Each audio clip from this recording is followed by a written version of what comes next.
Hello, everyone. Thank you for joining us for another installation of Season 2 of the Loden Sports Outlier Sessions. My name is Matt Pajak, co-founder of Loden Sports. Before we get started, quick plug on what Loden Sports is. We are the affordable human performance data provider. If you're interested in learning more about how we benchmark athletic development, inform athlete health and readiness, and identify outliers, visit our website at www.lodensports.com. Follow us on Twitter and Instagram at Loden Sports, and read our blog, which is also available through our website. I also want to throw a shout out to our friends at Yellow Box Macaroons, the first unofficial sponsor of the Loden Sports Outlier Sessions. If you're a fan of sweet treats, their hand-curated coconut macaroons are a must. Continuing on the tradition of Jackie Weiss, Yellow Box Macaroons is the most delicious box of macaroons in the world. If you don't like coconut or macaroons, that's on you. Find your next box on www.yellowboxmacaroons.com or on Instagram at yellowboxmacaroons. The Outlier Sessions have been created as a way to bridge the gap and create a connection between the aspiring and the achieving. Sit back, relax, and enjoy the show. All right, today's guest for the Loden Sports Outlier Session is actually the subject of our blog from August. It is outlier high school athlete Zion Rose. He's down at IMG Academy right now. He's from Chicago. He's coming off a summer where he was seemingly everywhere. North Carolina, California, Arizona, Florida, most recently Massachusetts. Zion, hopefully you're able to settle in a little bit now that the fall is getting started here. Thanks for hopping on with us. Yes, sir. Thank you. Yeah, absolutely. We're looking forward to learning more about your journey and kind of your experience traveling the country this past summer. Before we do that, let's get into a few quick hitters, just kind of break the ice a little bit. All right, so native of Chicago, White Sox or Cubs? Cubs. I get a lot of hate because I'm from the South Side. The South Side's known to be the White Sox, but I'm Cubs all day. That's crazy. That's crazy. Cubs. Friendly confines. All right. Lou Malnati's, Giordano's, or never deep dish? Always deep dish, first of all. Lou Malnati's for sure. My mom likes Giordano's more, but I don't know. Something about that crust on the Lou Malnati's pizza gets me. Anytime I go to Chicago or Arizona, it's always Lou Malnati's. No, got to. Yep. Had me at the first bite. Love it. All right. Chicago Bears, is Justin Fields the guy to take the Bears back to the playoffs? Honestly, I don't watch football. I watch it sometimes. My brother's a big football fan. So based off of what I hear from him, because he likes to talk to me about it a lot, I think it's the coaching staff. Yeah. Need a better staff. That's fair. You can blame Mitch Trubisky for the past couple of years, but once you start having a couple different quarterbacks in there, Yeah. might be the But coaching staff. can run, throw. I mean, still healthy. So he might be that guy for us. Yeah, got to get him an offensive line, though. Got to protect him. All right. Most popular footwear choice in Chicago right now? Nike. I'm not gonna lie though. My dad has a lot of Adidas. I don't know where he gets these Adidas from. I think my uncle got a hookup back in Arizona. He just sends him like suitcases of Adidas shoes. So in our household, it's Adidas right now. But I think all around Chicago, it's Nike. Well, you're about to be an Under Armour guy down there at IMG. I'm rocking with the Under Armour. It feels good, actually. Like, the shoes feel great. Yeah. The only reason why I asked this question is because I've been seeing Crocs everywhere. And then the Yeezy slides. I guess foam shoes are in right now. And because I left my slides at the house. And, like, I wear my slides to school. I wear my slides in the shower, to bed. No. All right. Chicago under the radar food spot. Under the radar? I don't know if it's under the radar, but definitely Hog Wild. They're quick with their food, and it's amazing. Me and my grandpa go all the time. We get the steak sandwich, ribeye steak sandwich, $20. I'm telling you, as soon as you order it, it's the table before you even get there. And it's a bomb. They got these portobello mushrooms on there with these onions. Oh, it's fire. Sounds like you know how to eat. You said it's hog wild? Yep, hog wild. All right, putting that one in my notebook. I did. All right, let's roll into some development-related questions here. Long-term athlete development, LTAD. That's something that's very important to us at Loden Sports. So naturally, we're going to get started here with a few of our signature LTAD questions. So before we get into anything else, emotional well-being. It's important. Gratitude is an important part of emotional well-being and kind of showing gratitude on a day-to-day basis. Zion, what are 3 things that you're grateful for today? Number one, for sure, my support system. My family, mom, dad, brother, grandpa. I got a great support system.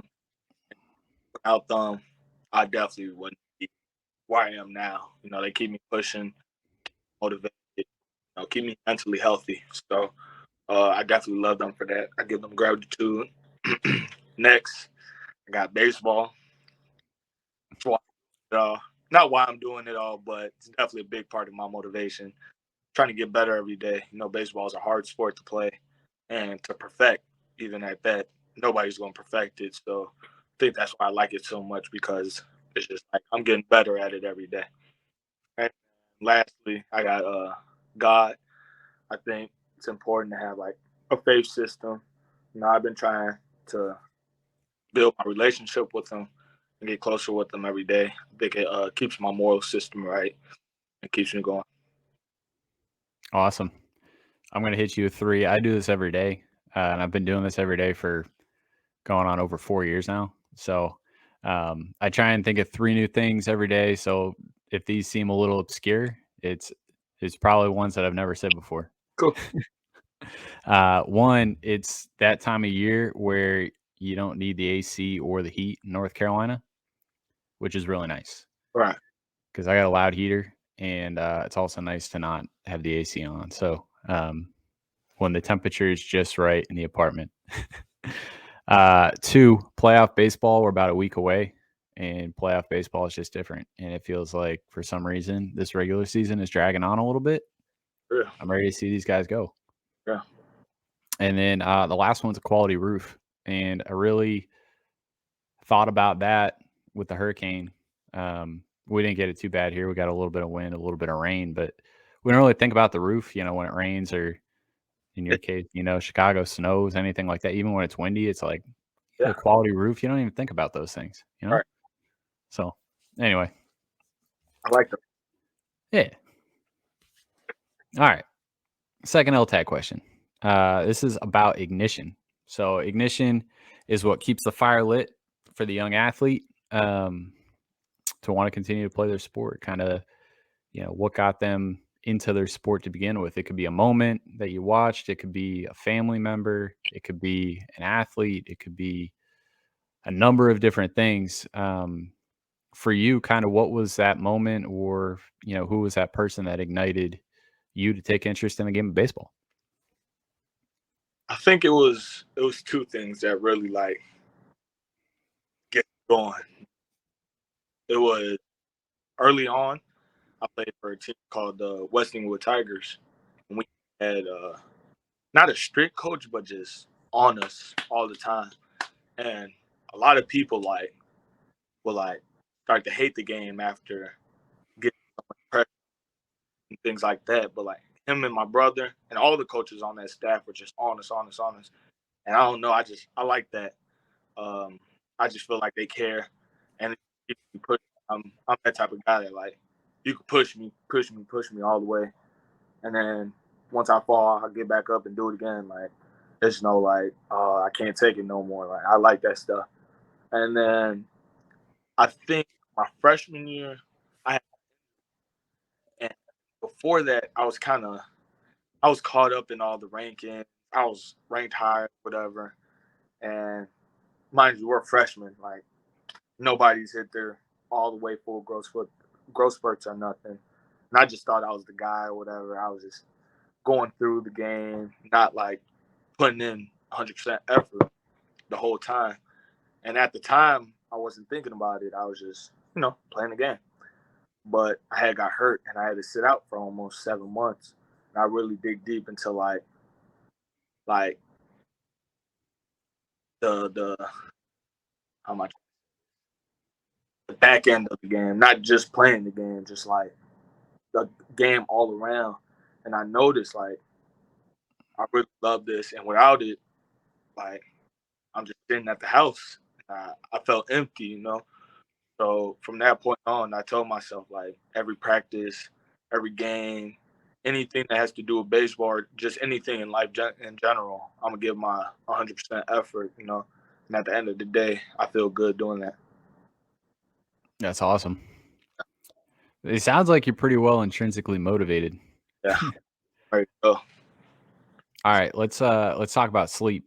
I know we mentioned it before we went live here, but something that we all need that has so many benefits, whether you're an athlete or you're not, recovery, learning, whatever it may be. What's your relationship like with sleep? I have a good go to sleep probably around 11, 12, wake up at like 7. I know I'm supposed to get like 8 or 9, but different every day. I don't know. My body just kind of go to sleep when I can. But I know it's definitely important, and I'm trying to do more. Right now, I have so much stuff I got to do in the day. It's hard to get to bed like 10 o'clock, 30. But it's definitely super important, and I learned that coming here because before I came here, I was going to sleep probably around 1-ish, 2-ish, and start catching up to me quick going to practice and stuff. So Oh yeah, it's definitely super important. Yeah, you can't be going to bed at 1 or 2 o'clock and getting up at 8 and expecting your body to be where you want it to be when you hop in the weight room or get in the classroom or get out on the practice field. So, But that's yeah, being in the dorm though. Like you got minimal distractions, so I'm able to do what I got to do and just hop right in my bed. you got to take advantage of being young. You sleep better when you're young. As you get older, it's like you start to lose the ability to sleep 8, 9 hours, and then before you know it, you end up like my grandpa. Right. Shout out to my grandpa. He gets 2-3 hour bursts of sleep a night. Yeah. So he sleeps for 3 hours, and then he said he has to get up and walk around a little bit. Then he gets 3 more hours, and then he gets up. Not like my dad. My dad could go to sleep 13 hours during the day. He wake up, go back to sleep. So, oh no. Good for him. I want to be able to sleep like that. All right, you were everywhere this summer. Yeah. Team USA, a number of MLB events, area codes, PG All-American, most recently the Future Stars Series. I saw you were up there. You played with the best high school players in the country. Let's talk about those experiences a little bit. Yeah. One, how is your body feeling right now? And at any point, did it feel like too much, or did you feel like your body held up pretty well through all the travel, the games, and the hotel beds? It's one of those things where like feel 100% every day. Like you'll start off like that, but as time goes on, of course, you're gonna get a little bit tired. But I never felt physically drained. I think it was definitely moments during the summer where I was mentally drained, where like I just couldn't take it. Not couldn't take it, but just needed like that 1-2 day rest just to get me back in the flow. But I was never like just 100% physically like I can't go play baseball today. Yeah, it's a grind. I did a project a couple of years ago, and I actually tracked where all the top prospects would go over the course of the summer, starting with their hometown, where they're from, and then kind of tracked all the different events. I mapped out all the air travel. They were traveling more on average week to week during the 3 months of summer than big leaguers were. So you probably had a similar experience because nothing's changed. If anything, it's gotten more congested and there's more events out there for you. But you also don't have the benefit of a dedicated staff to make sure that your body's holding up and all that. So the responsibility goes on you. The responsibility kind of goes back on the parents. A lot of you guys end up coming out of that, rising senior summer pretty beat up. It's a meat grinder. It's weird, like you said, it like gets congested. I feel like going from event to event, kind of just like repetitive. I mean, I know that's how it is, but like, a few years ago, it was like, all right, make All American, like that's dope. Make USA as dope. But now I feel like it's a lot. That's why I had to shut down on a few more events in the next like month and a half. So yeah. If you had to go back and do it all again, would you do as many events as you did?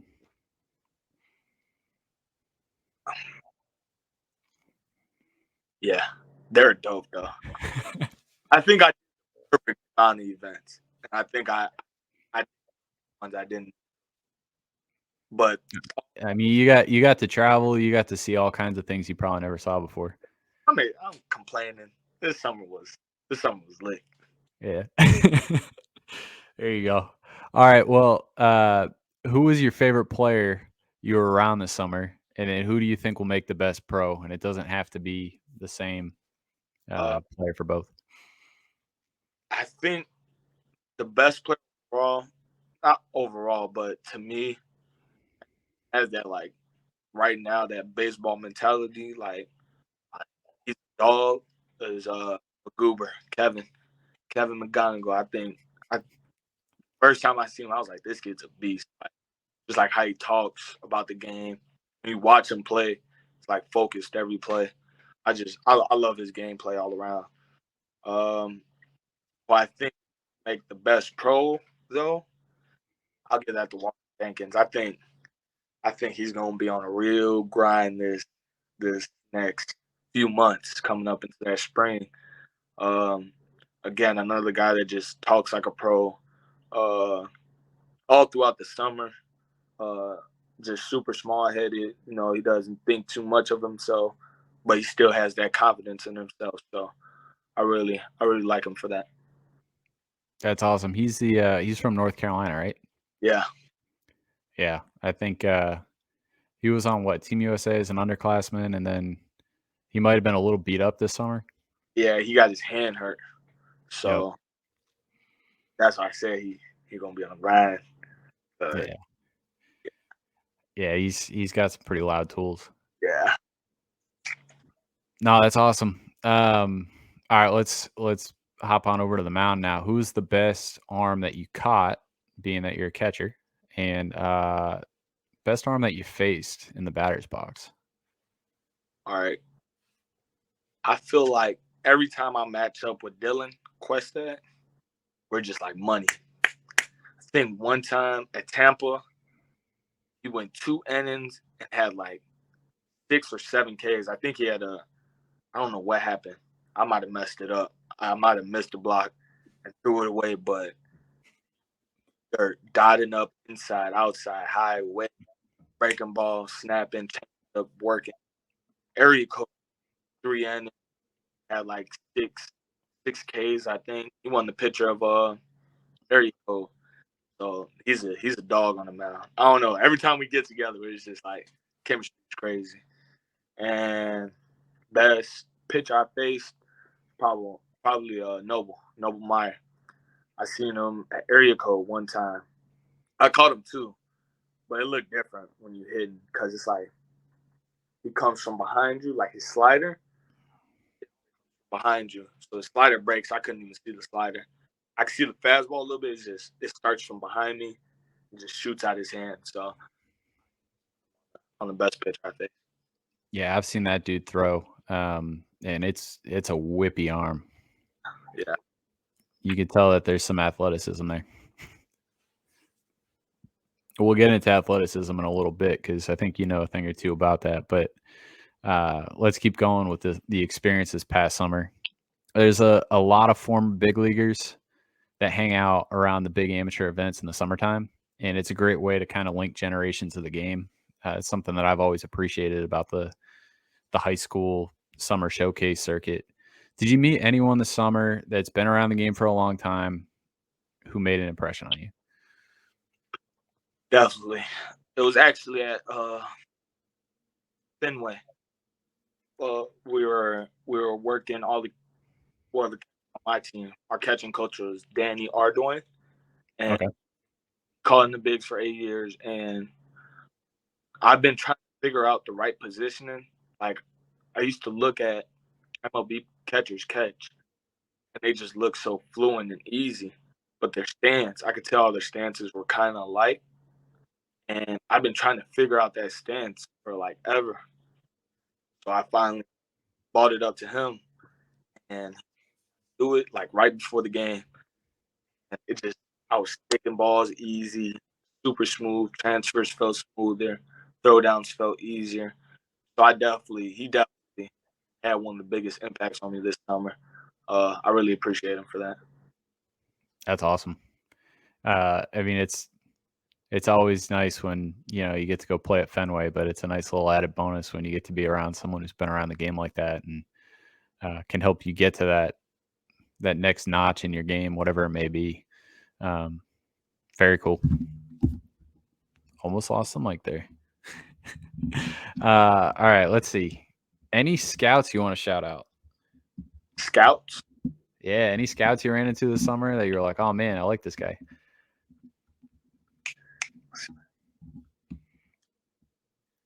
Hold on, I gotta get this.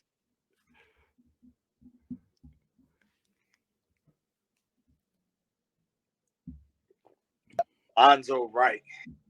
He's a Boston Red Sox area scout for the Midwest, and he's been like, we talk all the time. I'm his directors, and I do like a VP session for him. He's super dope though. Like after one of the sessions, where me and my brother chilling with him, talking for like an hour and a half about the draft, a lot his perspective on things. So it was really cool.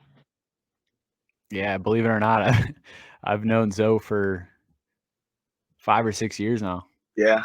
Yeah, he's a good friend of mine. That guy's he's a special human. Yeah. Yeah, stay in touch with him because he's about as good as they come, and it's not always easy to find those types of people. So, all right, give us a rundown of the different ballparks you played in the summer, and which one was your favorite and why. Okay, we got Tampa, Chase Field, Arizona, Brave Stadium, Dodgers, Boston. And Dodgers was close, but I don't know. It's just like the vibe in Boston is crazy. You can walk and just feel it. I don't know if it's the history that's been there or what, but like as soon as you walk into Boston, it's just like different. As soon as you walk on the field, you just feel a burst of energy. And I got the same feeling. Yeah, it was just something about Boston. I don't know. Yeah, so I grew up in Massachusetts. So I grew up going to Fenway, going to Red Sox games. I hear you. When you walk in, it's not like any other feeling that I've gotten going to any other ballpark.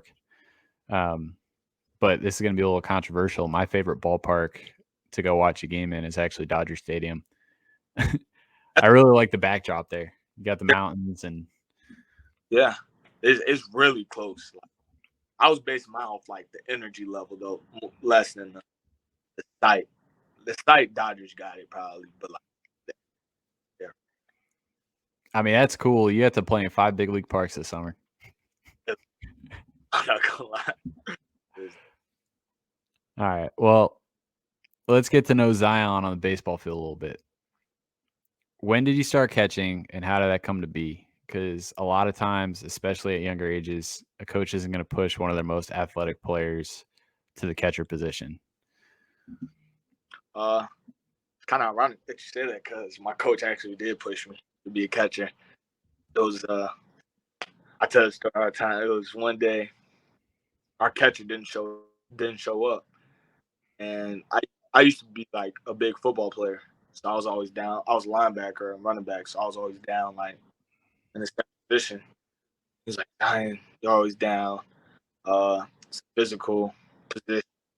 you might like it. So try it. I went back there, started catching. I fell in love with it, and I don't know. I like being over the game, being in the game. I feel like when I'm in the outfield, it's just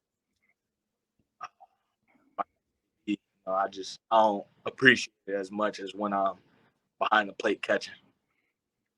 Yeah, you really get an opportunity to, kind of be in it on every pitch, obviously, because you gotta. But then also kind of command the field a little bit. It's a very unique position that I think like the average fan watching the game doesn't fully appreciate, is how much you need to be in control of what's going on the field. I don't know. That's pretty cool. I mean, I can tell you firsthand from having evaluated thousands of athletes over the past, 5, 6, 7 years, and a lot of the top catchers that, obviously you coming out, seeing your data, coming out as a Loden 10, it's across all levels of baseball right now, professional and college and whatever else. You're probably one of the top, 3 or 4 most athletic catchers in all of baseball in the in the world right now, which is pretty insane to think about. So yeah, it's kind of cool that you're behind the plate, and I'm sure that that's not going to go unnoticed when the draft comes around, because it's kind of rare that you get a catcher with that much athleticism. So very cool. All right. You grew up in Chicago. We went over that. You attended Brother Rice for the past 3 years, which is a well-known prep on the south side of Chicago. And then you've transferred to IMG Academy, repping it loud and proud right now, down in Florida for your senior year. Talk about how the opportunity presented itself and what all went into that decision, and how has the transition been so far? It was a hard decision. I felt like I needed more training and like to smoothen out my baseball game overall. And it was definitely a hard decision to leave my family, not only my actual family, but my brother Rice family. They were super good to me all 3 years. But it was the best decision for my career. I got everything, every workout that I need in one central location, schooling in one central location, so I think it was just the best decision for my career overall. It was a super smooth transition. I got down here Sunday, maybe 2 weeks ago, started Monday, and been on the grind since. So it's been super cool. It's good. I'm sure you're not going to miss the wind and the cold in the wintertime. I was just up there for last week because of the hurricane. It's already getting chilly. That's how I know it's gonna be a bad winter for them. Yeah, you don't need the beanie down in Florida. Maybe for like a week in January. What?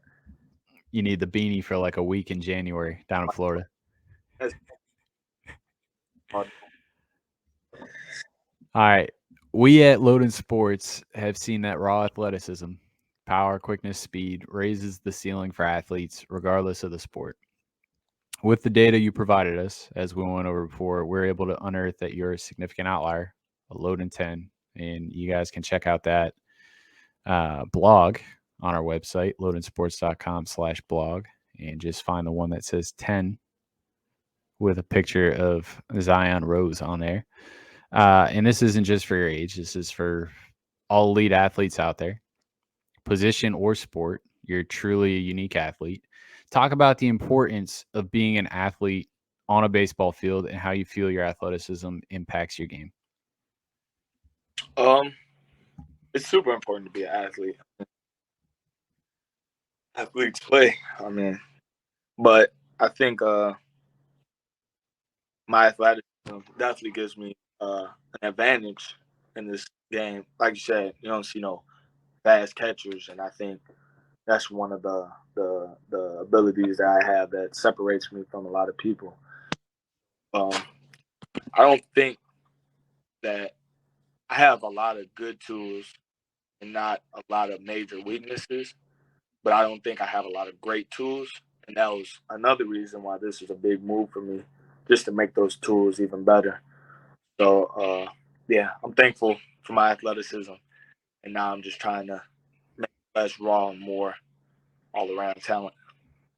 It's all in there. You just got to unlock it now. That's all. That's all I'm headed for. That's it.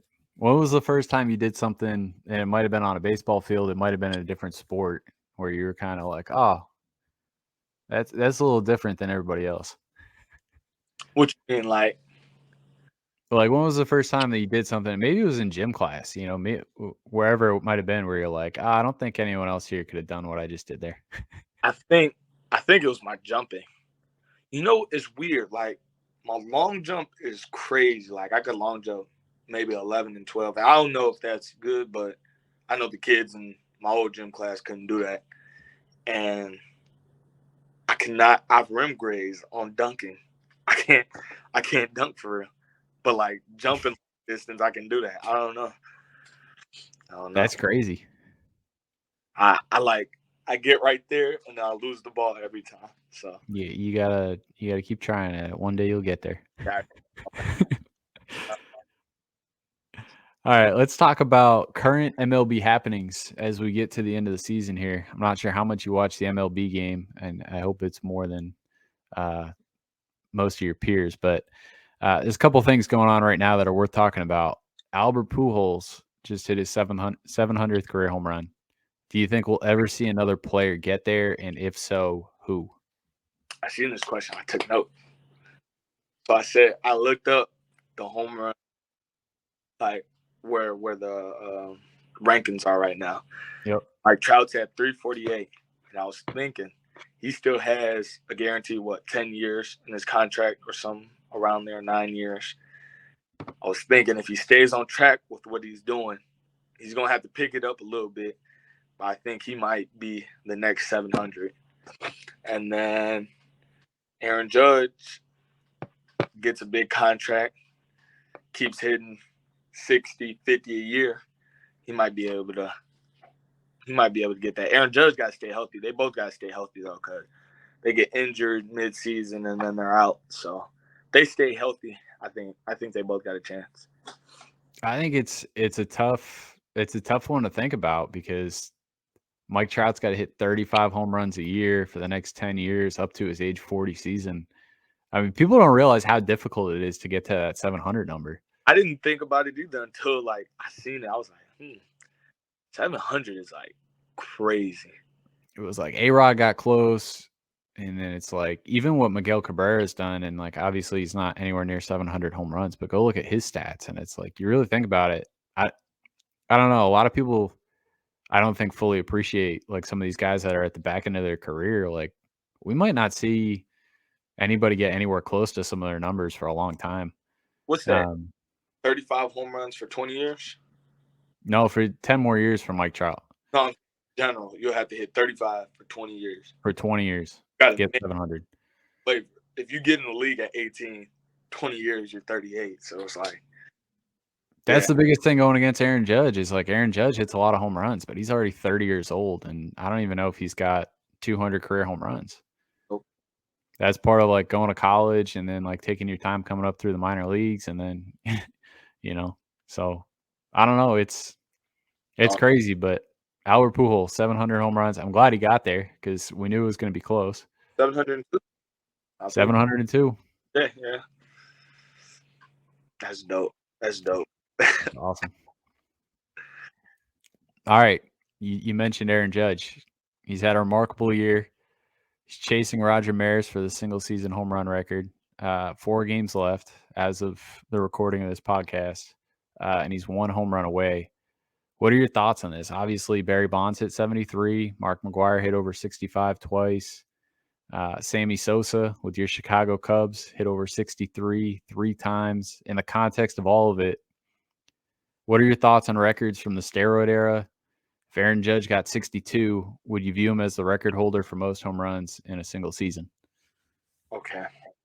I say right now, Aaron Judge, that's nuts to do it without steroids. But on the other hand, I say if you use steroids, you still got to hit the ball. You still got to make contact with the ball, and it still got to go. So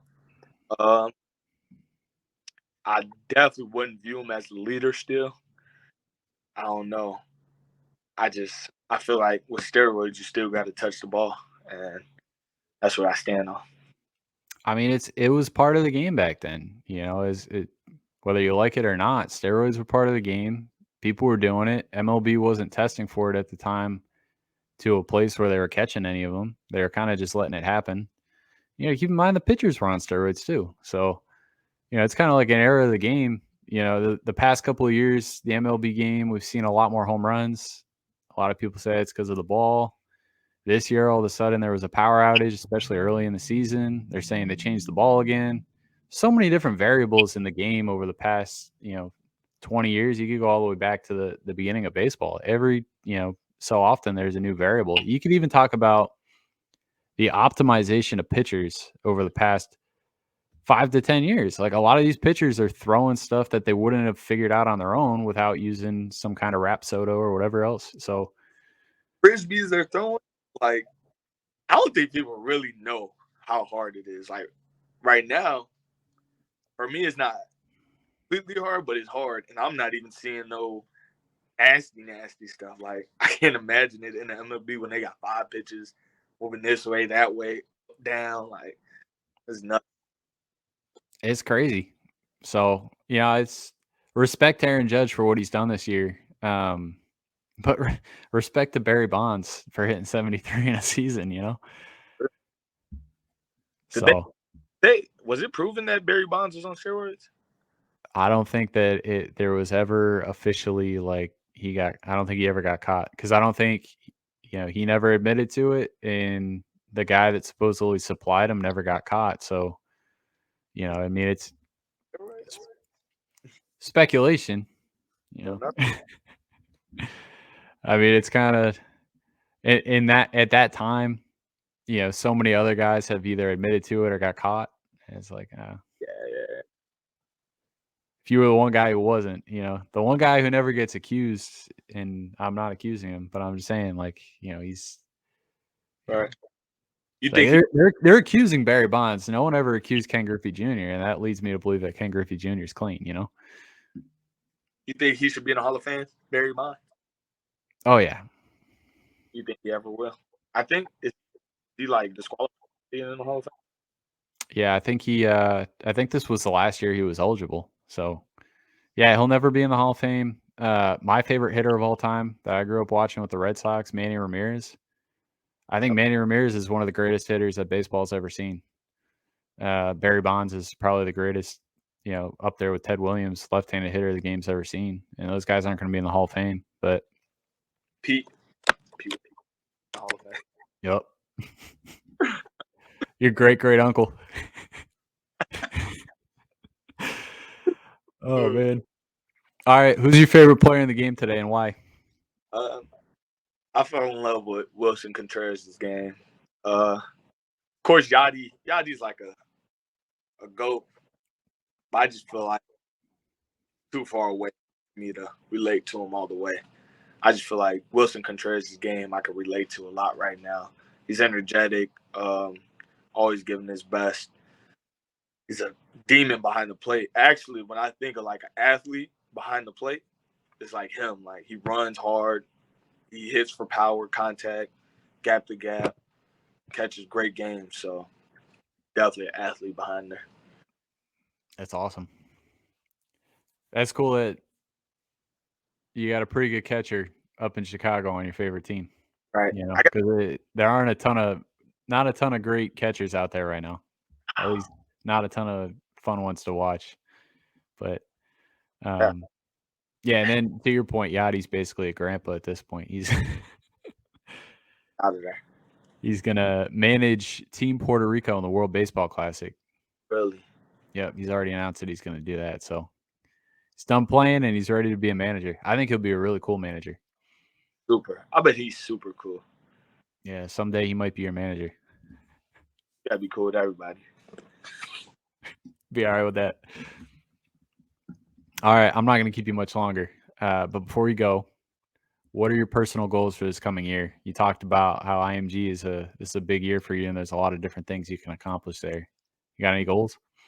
Sure. I'm glad you said that because that was one of my big things last year. I didn't think it was going to work, but I had read in a book to write down your goals in the mirror. You can like look at it every day without even knowing, and it's just in your brain. So I kind of did that, and I knocked off every goal except make Team USA. So this year I kind of upped my goals a little bit, just because why not? If I don't hit them, it's cool because I didn't pass the limits I think I did. So goals for 2022, 2023. I got to do something every day to get better, gain more confidence in my game, catch more barrels, hit 650 average, no pass balls, bring 100% effort, win a national championship, become very flexible, be 1-1 in the draft, trust God's plan. And one of the mottos I got, like, big goal every day, like, be the best. So, like, anybody, like all the catchers that I work with, I try to be better than them, but not like to put them down, to make them better too. I am him as just one of my self-confidence like boosters, and then I finish it with like a prayer kind of saying, not a prayer, but like just a saying. It says, "I ask not for divine power, for more riches, but more wisdom, with which to accept and use wisely the riches I received at birth in the form of the power to control and direct my mind to what I want and what I desire."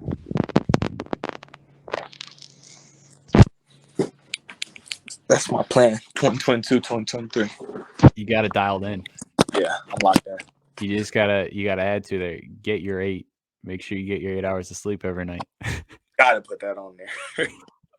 Definitely go get that. That is awesome. That is awesome. Zion, thanks for taking the time to hop on with us. Great learning more about your story. Great learning about all your adventures this past summer. You got big things ahead.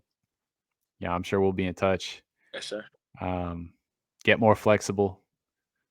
Got to stretch out. Too stiff. Got to stretch out. Work on that hip flexibility. Yeah. I definitely didn't miss that one, but definitely look forward to following your journey this coming spring and leading up to the draft. And best of luck with everything. Thank you. Thank you for the interview. It's a great interview. For sure. That'll do it for this episode of the Loden Sports Outlier Sessions. Thank you for tuning in, and we look forward to continuing to bring you the brightest and most engaging guests from within the Loden Sports Network. To stay on top of what or who is coming next, follow us on Twitter and Instagram at Loden Sports. Whether you enjoyed this episode on YouTube, Apple Podcasts, or Spotify, please like, comment, subscribe, share with your friends, and we'll see you next time.